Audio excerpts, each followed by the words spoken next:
the Knicks young core. What we talking about? We talking about Grimes. We talking about RJ. We talking about Quick, Miles McBride, Jericho Sims. We talking about Mitchell Robinson. Yeah. Yeah, technically. Technically.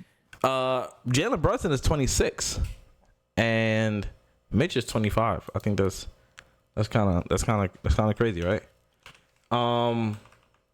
Beautiful problem to have. So yeah, let's get into it, man. Like, we see some Knicks that's gonna take a step forward. They have 47 wins last season. Where do you feel like these players are gonna put them? Like, how do y'all see these players getting better? Chris, start us off. So for one, the biggest, player out of this group. Let me not say the biggest player, but who we would expect the most from going into next year is, for me, would be RJ Barrett. Absolutely. And I think you guys will probably agree. He still needs to take that leap where he has the consistency out there on the floor. He has to learn how to be more efficient. That is one of his biggest flaws, is not being efficient. Also knocking down jump shots. I remember last year, especially you, HB, I remember you complaining a lot about him just missing and he'd be open. It's like, just make the shot. Well, he shoot terrible from three.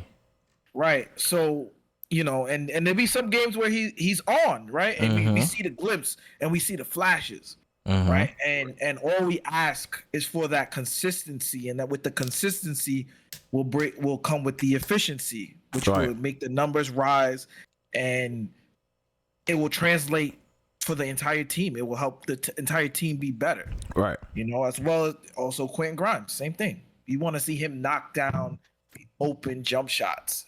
That's what it has to be for him. Don't go too far. Let's stay on RJ. Henny. RJ is the Knicks, one of the Knicks polarizing players. Should we trade him? Should we not? He's so young. How much leeway do we want to give him? He's 23 years old. He could be a two-way stud. I mean, it's only been 4 years.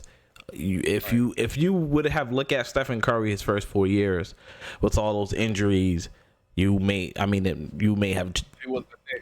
traded him. Exactly. That's my point. So let's say we exercise some patience here with RJ.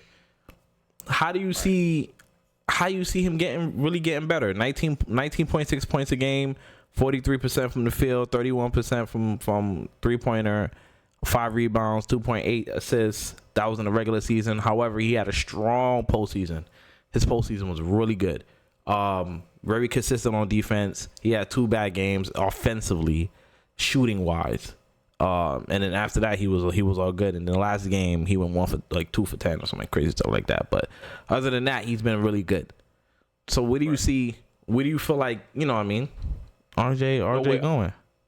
So with RJ Barrett, let's just look at his draft class E's, shall we? You got Zion, the number 1 pick. I still think he's a bust, and if you look up the definition of a bust, it's not necessarily that he's a bad player. It's how can you help your team win? Zion cannot make his team win by being on the bench. Look at Ja, right? Mm-hmm. Need I say any more? He's not going to be here for the first 25 games. Right. At times last year, his team was better without him.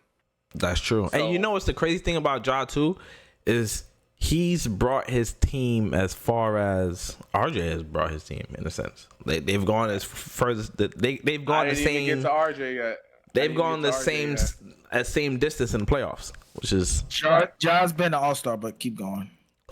Yeah, but they build the team around Ja Morant, but that's neither here nor there.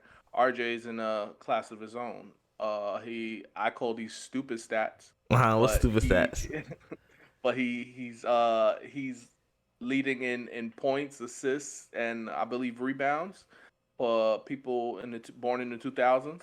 I'm crying. It's a stupid stat, whatever.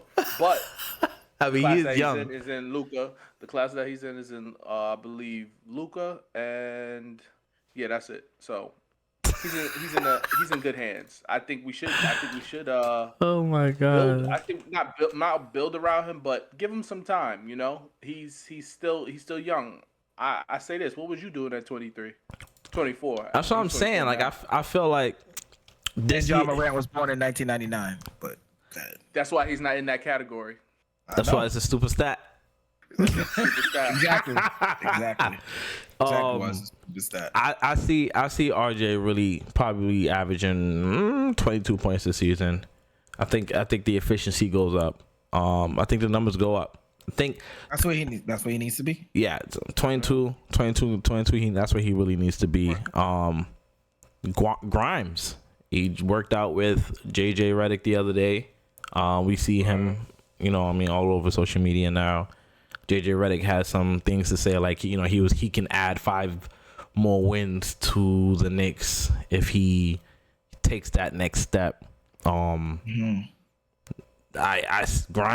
in the playoffs didn't shoot that great, but his shooting percentages, that was his first playoffs as well, but his shooting percentages through the season was pretty good.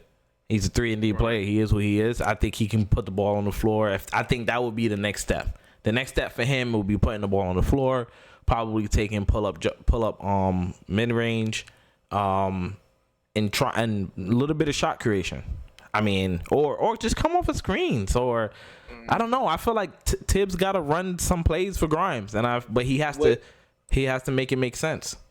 With Grimes, he needs to work on everything, because it's like to be useful, you need a reason to stay on the court, whether it's defense, whether it's making shots. If you're not making shots, I could rely on you on defense. If you're not playing defense, I could rely on you to hit this shot if we set up a play for you. So those are things he got to work on, being more valuable to the team in aspects that we need to hit the open shot, to go guard this guard. We need him to stop getting to the basket, or stop making shots, or making it difficult for somebody. So those are things he just needs to work on. Like he should have been guarding Jimmy Butler. I mean, he was a lot of the time. I mean, it wasn't efficient. But listen, in the season, he guarded the best player 90% of the time. That's an actual statistic. And according to Basketball Index, his on-ball defense is in the 100th percentile, A+, which is amazing. His off-ball chase defense is 85%. He's an A-.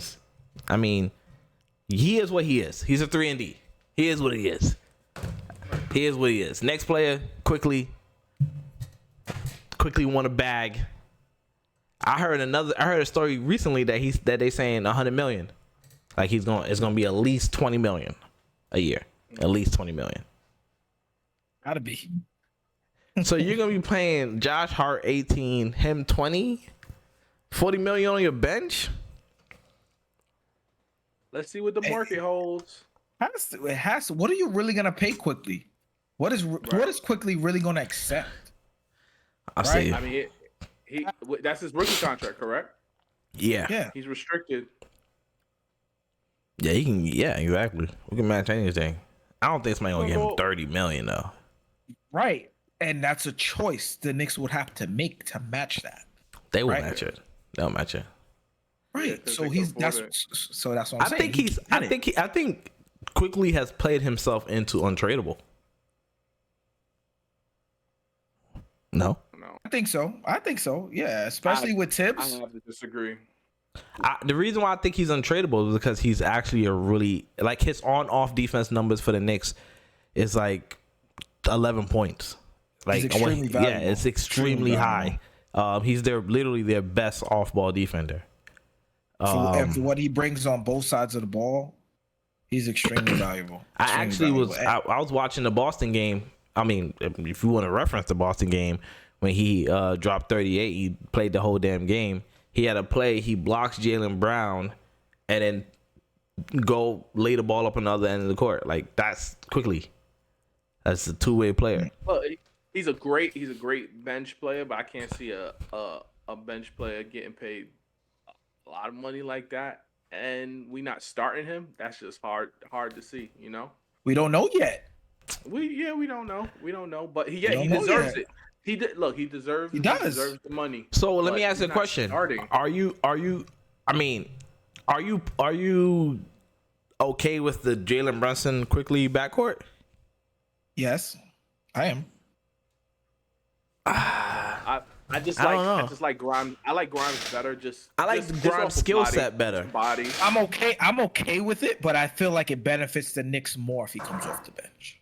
Yeah, I would agree. Yeah, but I do like it though. But it benefits the Knicks more as a team if he comes off the bench because of his style of play. He can run your second unit, right? He's a better ball handler than Quentin Grimes. True. Yeah. He's a better facilitator than Quentin Grimes. Oh, now Quentin, you got something to work on. Ball handling for sure. So right now it benefits the Knicks having him in the second unit. So I think that's the Knicks' whole team is super young, bro. The oldest player is Fournier. He's 30. Randall, our quote unquote vet, is what, 28? He's 28. Josh Hart is 28. Dante very young. I gotta get his name. I'm sorry. Take your time. DiVincenzo is 26. Brunson is 26. Mitchell Robinson is 25. Mitch got to average a double this year. Not happening. He can't average 10 and 10. They got to give. I feel like you got to. He don't even. What does he lead the entire NBA in? Jalen Brunson offensive rebounding. Not rebounding. Right. Jalen Brunson don't throw him the ball to lob like that, and that's a problem. Which means that he creates second chance offensive opportunities. Correct. Right. Not strong enough to go back up. Yes, he is. What do you mean? He tries. He leads the. Bro, in offensive rebounding, not going back up. Bro, yes, bro, no. Mitchell Robinson can make five dunks, 3 layups, and 2 dunks every game. The highest percentage of he has the highest percentage of attempted shots. Attempted dunks at the rim in the NBA. He leads the NBA. All he needs is 2 offensive. How much he averages this year? 7.4 or something like that. And he led the league in attempt dunks. What I'm saying is that I feel like that's 3. That's you know what I mean. 3 shots. He averages 2. I'm saying it's so possible. So I'm saying okay. So that he going up 2 times or 3 times a game. That's the 7 points. The way the Knicks rebound is they want Mitch to box out their best rebounder and everybody gang rebounds.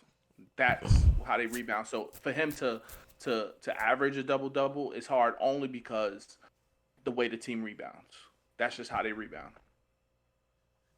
And then you got Quentin Grimes, solid rebounder. Quickly is a solid rebounder. Our guards are good rebounders. We're a gang rebounding team. Yeah. Mitchell goes and he puts his forearm right in their big's chest, keep him out the paint, and everybody else rebounds. That's just how we rebound. That's why I'm saying he can average it. Yeah, he can average 10-10, bro. But three more points is the way not. They want him to rebound. He can't get it. But he's averaging 9 rebounds a game. He's averaging 9.4 rebounds a game. He's averaging 9 rebounds a game. He can get it. We don't feed him, and he doesn't go back up. So let's say we do feed him. Averages 2. So Henny, let's say we do feed him, right? Let's say they give him a couple lobs a game, right? Give him a couple lobs, let him touch the flipping basketball. Brunson get into the rim and just throwing it up to him. It's so possible. It's extremely possible. He's on the doorstep. You're acting like he's averaging 5 rebounds a game. He's averaging 9.4 rebounds a game. In the playoffs, he averaged 9.3. He can average 1 more rebound. It's possible. So let me get this straight. You want him to stop offensive rebounding, and you rather put the ball in his hands to score? No. Jalen Brunson. No. You're missing the I point. didn't You're say missing the all point. game. You're missing the point, Henny. You're missing the point. What we were saying No, I'm is not. You're taking point. You're giving him buckets. You don't want to give him buckets. you're not hearing what I'm saying to you, bro. I'm not giving him the ball. Him rim running is the same as Clint Capella of rim running, right? Like it's the same thing. He can do this. He has the same skill set. They're looking to trade him every year. Okay, because he doesn't do other things. Mitchell Robinson does the other things. If you give the ball to Mitchell Robinson, if you run pick and roll and lob him the ball a couple times a game, call his number a couple times a game, he will then he can average 10 points a game. It's only going to help. It's only going to help because you're going to have to guard that. You're going to have to guard that. Because he's actually a lob threat. Every time with RJ, him and RJ got the whole lob thing happening every time. When RJ's on the right side and they do the handoff and he comes off the screen and RJ lobs him every time. That's literally the only assist RJ gets. It's from lobbing to Mitch. So he can do it. I think that Jalen Brunson has to initiate that more often. For sure. And that also comes with chemistry. They're learning each other. It also comes with chemistry. Going into next year, it should be a sure thing. Like, it should be very, very easy. They should know each other's habits. He should know where Mitch is at, and he should be able to get him the ball a couple times a game. We're not saying make that the game plan. Right. It don't got to be the game plan at all. Just get him touching the ball. Couple lobs. I don't see how it hurt.